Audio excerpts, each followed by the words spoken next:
Sementara itu berdasarkan data kumulatif, kasus HIV/AIDS di Bali mencapai 14.880 jiwa.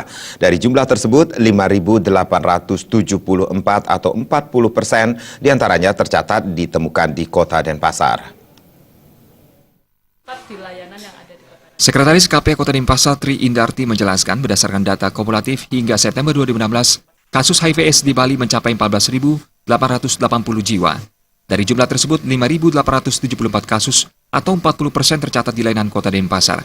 Kota Denpasar sendiri memiliki 19 layanan yakni di 11 puskesmas di Kota Denpasar, Rumah Sakit Sangla, Wangaya, Trijata, RSAD, dan sejumlah LSM.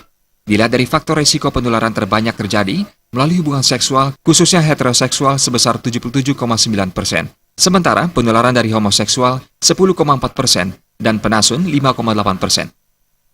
40% kasus di Bali tercatat di layanan yang ada di Kota Denpasar. Jadi kalau di Bali itu 14.880, berarti yang di Kota Denpasar kisarannya 5.000 sekian. Itu hanya orang Denpasar aja, Bu?